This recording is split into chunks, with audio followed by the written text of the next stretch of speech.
Hello everyone. তো মায়াপুর ট্যুরে তোমরা পার্ট 1 তো দেখেই নিয়েছো, আর এটা হচ্ছে পার্ট 2। কারণ ভিডিওটা যদি এতটা বড় করি তাহলে মানে অনেকটাই বড় হয়ে যাবে, লং ভিডিও হয়ে যাবে অনেকটা। তো সেই জন্য পার্ট 1 পার্ট 2 করে দিয়েছি।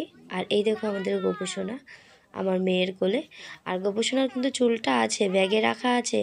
আমার গোপুসোনা কিন্তু টাকলু নয়, আমার গোপুসোনার চুল আছে। তো যাই হোক, যেহেতু দুপুর হয়ে গিয়েছিলো, তো আর খাওয়া দাওয়ারও ব্যবস্থা হয়েছিল। আমাদের গীতা ভবনে টিকিট কাটা ছিল।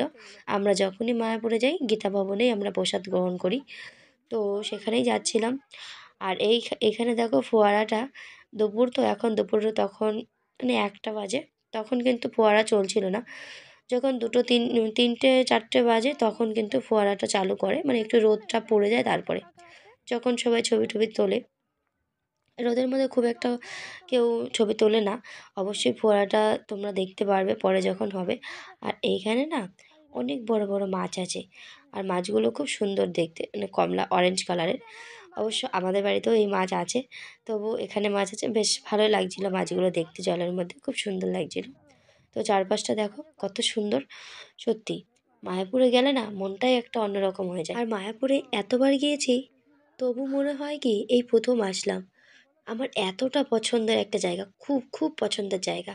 যদি বলো তোমার সবথেকে ফেভারিট জায়গা কোথায়, সেটা আমি বলবো মায়াপুর। আর এটা আমি সব সময় বলি, সারা জীবন বলবো। তো এই দেখো আমার এই জায়গাগুলো তো খুব সুন্দর লাগে। অবশ্য আমরা খাওয়া দাওয়া করে আমরা এখানেই এসে বসবো। এই জায়গাটায় পার্কগুলো আছে মাঠের মতো, আমার খুব ভালো লাগে জায়গাটা। তো এখানেই বসবো। সত্যি কথা বলতে একটা দুঃখের বিষয়, আমি ভালো করে ভিডিও করতে পারিনি নিজের, কেউ ধরেই দেয়নি ফোন, তো কী করব। তো এই দেখো কথা বলতে বলতে চলে এলাম গীতা ভবনে। আর দেখো আমার ছেলের কাণ্ডটা দেখো, কি অবস্থা। এনি টাইম ওর বাবার কোলে, আর দেখো চোখটা এরকম আটকে রেখেছে, কী করে হাঁটবে তাহলে, এত বদমাইশি করে। তো এই দেখো আমরা বসে পড়েছি প্রসাদ নেওয়ার জন্য।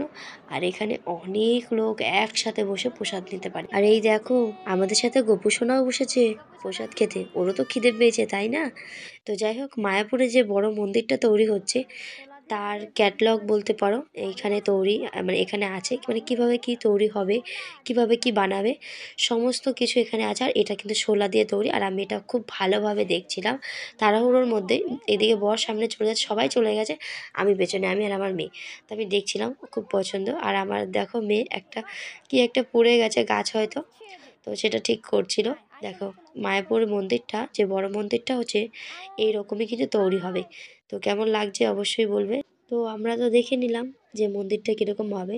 জানি না এই জন্মে, মানে বেঁচে থাকাকালীন মন্দিরটা আদৌ কি তৈরি হবে আর কমপ্লিট হবে, আর আমরা কি আদৌ ওই মন্দিরে ঢুকতে পারবো কি না সেটা তো জানি না। আর ওই দেখো আমার পেছনে কি অবস্থা, মানে সত্যি ধারণা না। তোমরা শুধু একটু ভিডিওতে দেখো কীরকম জ্বালাতন করো ওর বাবাকে। আর ওর বাবাকে পেলে আর কাউকে চায় না, মানে কাউকে খোঁজে না। দেখো কী অবস্থা। আর আমার বর দেখো কীরকম বদমাইশি করছে। আর এই দেখো আমি ভাবছিলাম একটা ছবি তুলবো, তো সেই জন্য বললাম একটু দাঁড়াও আমি একটা ছবি তুলি। আর এই দেখো আমার মেয়ে সারাক্ষণ গোপোষণাকে নিয়ে আছে। আর এইদিকে দেখো আমরা তো খাওয়া দাওয়া করে বেরিয়ে পড়েছি। এখন যাব একটু এদিক ওদিক ঘুরবো, কিন্তু তার আগে একটু দেখালাম যে পার্কটা, ওখানে পার্কের মতো জায়গাটায় একটু বসবো। আর এখানে না বাচ্চাদের খেলার মতো সুন্দর একটা জায়গা আছে, যে বাচ্চারা খেলতে পারে, দোলনা আছে। তারপর মানে একটা সুন্দর বসার মতো জায়গা আছে। তারপরে আরও কী খেলে ওগুলো সমস্ত জায়গায় আছে। তো আমার মেয়ে তো তাড়াহুড়ো করে দেখো যাচ্ছে ওগুলোতে উঠবে বলে। আর আমার মেয়ে তো পার্কে ঘুরতে খুবই পছন্দ করে। এই দেখো অনেকটা অপেক্ষার পরে 2টো দোলনা ফাঁকা পাওয়া গেছে। তো এখানে অনেক বাচ্চাই তো আসে, সবাই এরকম দোলনা চড়ে। তো অনেকক্ষণ মানে ওয়েট করার পরে 2টো দোলনা পাওয়া গেল। আর আবার এই দেখো আমার মেয়ে আর এই ছেলে দোল খাচ্ছে। আর ওরা তো মানে ওরাও তো বসেছে আর উঠতে চাইছে না, ছোট যেহেতু ওরা তো বোঝে না। তো কি আর করা যাবে, তো খেলাধুলো করছিল ওরা। আর দেখো আমার ছেলেও দেখো বেশ একা একাই দুলছে, একদমই কিন্তু ভয় পাচ্ছে না। দেখেছো কি সাহসী। আর আমার ছেলে না আগাগোড়াই একটু সাহসী বেশি, মানে ভয় জিনিসটাও জানেই না। ও সমস্ত কিছুতেই ভয় মানে নেই, সব কিছুই আর কি সাহস দেখায় অতিরিক্ত মাত্রায়। আর এই দেখো আমাদের গোপোষণার কিছু ফটোশ্যুট হচ্ছিলো এখানে। এই দেখো আমি দুটো একটা ছবি তুলছিলাম। আমার ছবি তুলে দেওয়ার তো কেউ নেই। আমার মেয়েকে হাজার বার বলেও একটা ছবি তোলানো যায় না। মানে আমার ছবি তুলে দেওয়ার মতো লোকই নেই। বরকে বলবো, কি করে বলবো?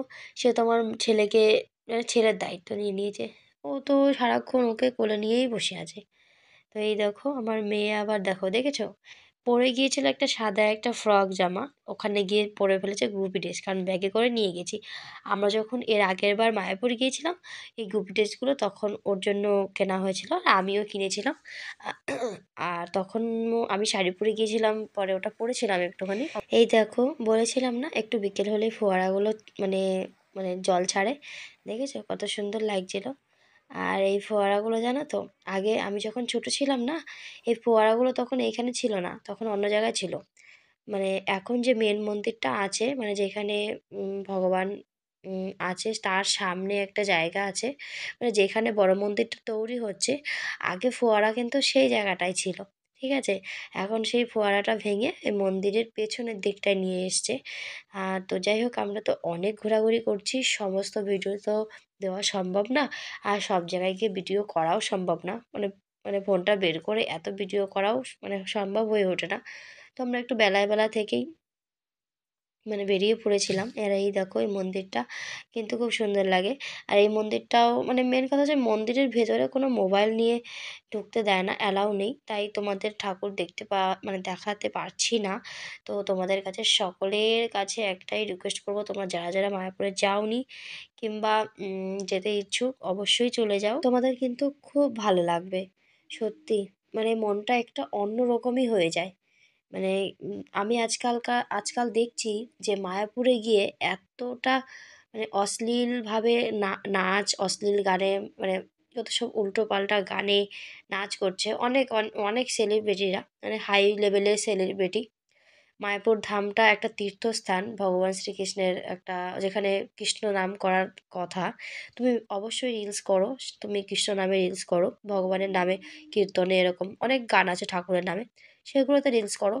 বাট মায়াপুরে গিয়ে কিছু কিছু সেলিব্রিটিরা ভুলেই যায় যে এটা তীর্থস্থান। তারা ভাবে এটা পার্টি, কোনো পার্টিতে এসছে কিংবা কোনো পার্কে এসছে, এরকম একটা ব্যাপার ভাবে। কিন্তু এগুলো করা ঠিক না। খুব খারাপ দেখায়, সমাজটাও সত্যি অনেক নিচের দিকে তলিয়ে যাচ্ছে। আ জায়গা দেখে কিছু রিলস করার প্রয়োজন। তো যাই হোক, অনেকের খারাপ লাগতে পারে, কেউ মাইন্ডে নেবেন না, কেউ গায়ে টেনে নেবেন না। তো যাই হোক, আমরা বাড়িতে পৌঁছাচ্ছি। এই দেখো আমার ছেলে আরেকটা ড্রেস চেঞ্জ হয়ে গেছে। তো আমরা বাড়িতে পৌঁছাচ্ছি, রাত হয়ে গেছে আস্তে, আস্তে। যেহেতু আমাদের বাড়ির থেকে মায়াপুর যেতে কমপক্ষে ২ থেকে ২.৫ ঘন্টা টাইম লাগে। তো যাই হোক, আমরা বেলায় বেলায় বেরিয়েছিলাম কিন্তু সন্ধ্যা হয়ে গেছে। আর ছেলে দেখো দুষ্টুমি করছে। আর সারাদিন যেহেতু ছিল মানে রোদ ঝাপ সমস্ত কিছু, ওরও একটা কষ্টর ব্যাপার হয়। ও আর ভালো লাগছিল না, ওর বিরক্ত লাগছিল। মানে ট্রেনে থাকতেই চাইছে না। দেখো জোর করে ধরে রাখতে হয়। কারণ ট্রেন থেকে মানে গেটের কাছে চলে যায়। খুব একটা রিস্কের ব্যাপার। সবসময় ওকে চোখে চোখে রাখতে হয়। চোখের আড়াল করা যায় না, জানো? এতটাই দুষ্টু। মানে দেখতেই পাচ্ছ তোমরা কি অবস্থা, মানে নাজেহাল অবস্থা করে ফেলে ওর বাবার। তো খুবই দুষ্টু। কার কার বাড়িতে এরকম দুষ্টু একটা ছেলে আছে অবশ্যই জানাবে। হ্যাঁ, মানে একটু যে শান্তশিষ্ট ভাব সেরকম কোনো কিছুই নেই। তো টাটা বাই বাই। ভিডিওটা যার যার ভালো লাগবে অবশ্যই লাইক কমেন্ট করবে। আর আমার ভিডিওতে যদি কোনো কিছু ভুল হয়ে থাকে বলা, অবশ্যই ক্ষমা চোখে দেখবেন। তো এই দেখো আমার বাবা, বাবার কোলে গিয়ে